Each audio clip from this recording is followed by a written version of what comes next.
Good morning. My name is Sam Burke. I'm the Executive Director for the St. Vincent de Paul Community Pharmacy. I want to thank Father Godfrey for just a few minutes. I promise to be brief. Next weekend is the Diocesan second collection for our St. Vincent de Paul Pharmacy, and I just wanted to take the opportunity to update you all on what if you've not heard of our program, or at least for those that have heard of our program, kind of an update on the things we've been doing. Our mission at the St. Vincent de Paul Community Pharmacy is to provide prescription medication and wellness education to those in need.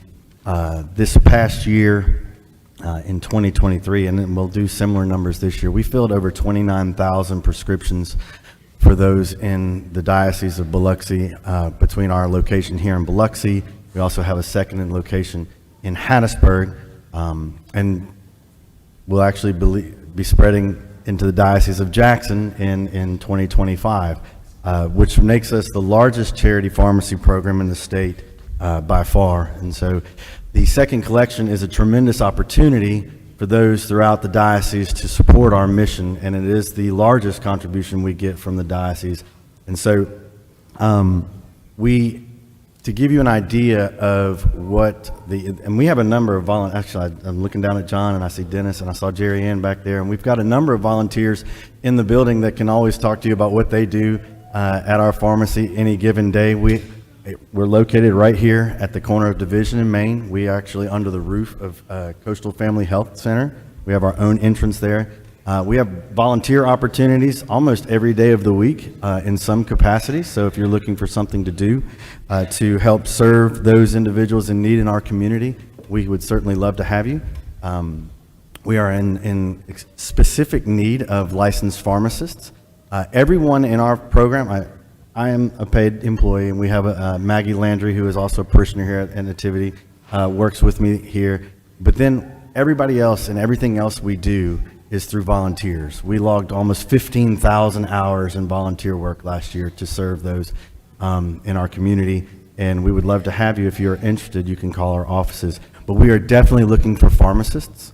If you are a licensed pharmacist, if you know a licensed pharmacist that might want to come and volunteer 4 hours a month, we would take it. It would move the needle for our program big time. The individuals we serve are 150% to 200% below the poverty level. They've exhausted every other means of resources they have available to them to receive the prescription medication that they need. Normally in my speeches to like Rotaries and different things, I'll sit here and say, who all takes a daily medication of some kind? I'm not going to play that game necessarily today, but I promise you, a lot of hands go up. Imagine now if you didn't have access to that medicine. And that's the folks that we're serving. They reflect the disease state of our state, diabetes, cardiovascular disease. The number one thing, or at least what is now the most expensive thing we dispensed all year this year, rescue inhalers. That is actually surpassed some of our insulin expenses. So COPD and things of that nature are all the things that we help folks manage and take care of at our pharmacy. Lots of folks can get seen by a doctor or the free clinic or whatever it might be, but then what is that next step in their care? Often they don't have access to the medicine they need when they go home, and they find themselves right back in the emergency room or right back in the clinic, and that is what we are trying to bridge that gap for them. So next weekend is the second collection. If you are so inclined to be able to support our mission, we greatly appreciate it. If you are possibly interested in coming to help us in volunteer, we will take that as well. So if anything, please just continue to pray for our program, pray for those that we're serving, and pray for all those volunteers that are making it happen. I'll be around after Mass. If there's any questions I might be able to answer, I'm happy to do so.